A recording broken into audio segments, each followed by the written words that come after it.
Olá pessoal, o professor Alfredo aqui com mais um vídeo para vocês, hoje com uma dica bem legal sobre nativos cometendo erros em inglês. Então para nós, isso pode servir como como é que eu posso dizer?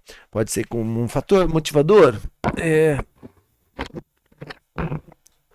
ou pode nos ajudar a relaxar um pouco com relação aos nossos erros, não nos cobrarmos tanto. Não sei, cada um vai usar essa informação de alguma forma. O que eu quero fazer aqui é mostrar para vocês o seguinte, que principalmente quando a gente começa a aprender algumas estruturas um pouco mais avançadas, às vezes a gente pensa que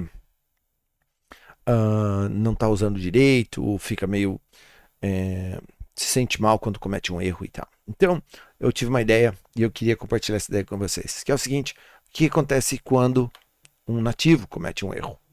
Bom, nós cometemos erros em português. Então, por que que um nativo também não pode cometer um erro em inglês? Então a ideia é essa. Vamos ver um nativo cometendo um erro e vamos ver como é que a gente pode analisar esse erro e vamos ver como é que a gente pode utilizar esse erro para praticar o inglês, corrigir o erro e ao mesmo tempo aprender a relaxar um pouquinho com relação à questão do erro. Eu vou mostrar o erro para vocês e vou apresentar para vocês a minha leitura. Eu vou mostrar para vocês qual que é a minha interpretação. Vou tentar explicar para vocês como é que eu acho que esse erro aconteceu. Tá legal? Então vamos lá. Primeiro de tudo, vamos dar uma olhadinha no vídeo bem rapidinho. There has always been this competition between us, weirdly. Always been this competition. Ok. E aqui vamos nós, pessoal. Então, olha só. O Harry acabou de usar o verbo dare to be. Então, num primeiro momento, ele diz assim que existe uma competição entre os irmãos, entre ele e o irmão dele. E aí, ao mesmo tempo, ele quer dizer, logo na sequência, ele é como se o próximo pensamento já viesse e ele pensasse assim: não quero dizer apenas que existe, eu quero dizer que existe e existe há bastante tempo. Então, dizer que existe é uma coisa, dizer que existe há bastante tempo é uma outra coisa. Em inglês, a gente faz essa transição indo do present simple para o present perfect. Então, no primeiro momento, ele fala there is. E na segunda frase, ele deveria dizer there has been a lot of competition between my brother and I. É isso que ele fala.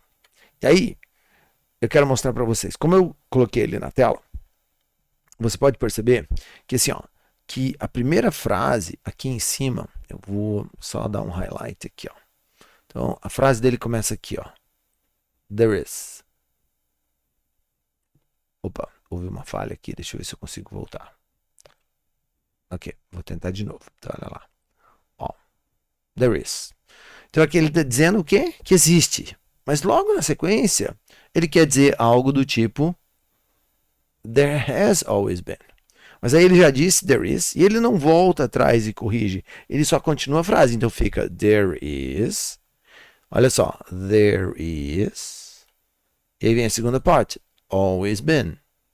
Isso é um erro. Essa frase está completamente errada. Isso aqui não existe. Não existe essa combinação de there is com o resto da frase no present perfect.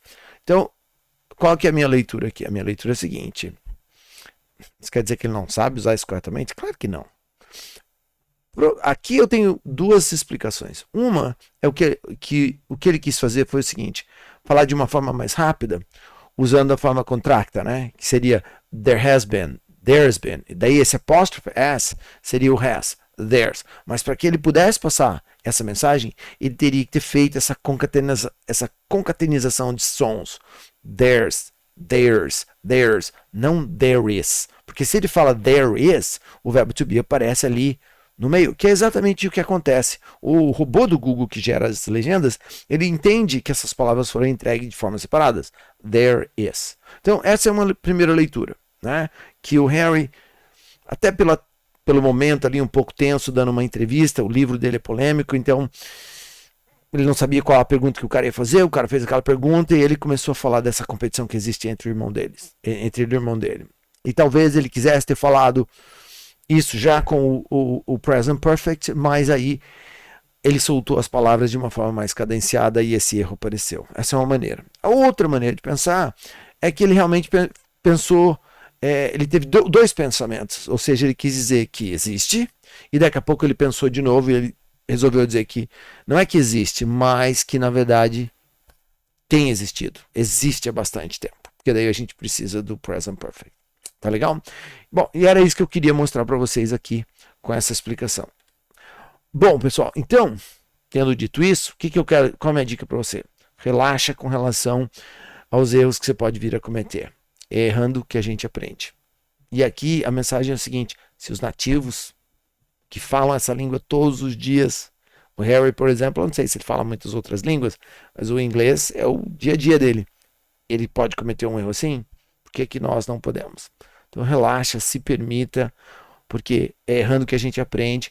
E eu não estou aqui fazendo uma apologia ao erro. Vamos abandonar a gramática, vamos abandonar a estrutura, vamos cometer erro à vontade. Não. Vamos procurar exercitar essa língua da melhor forma possível, mais correta possível. Mas quando um erro acontecer, vamos ser um pouco mais acolhedores com nós mesmos. Vamos ser um pouco mais menos exigentes com nós mesmos. Essa é a mensagem que eu queria dividir com vocês. Tá legal? Então é isso, pessoal. Até o próximo vídeo.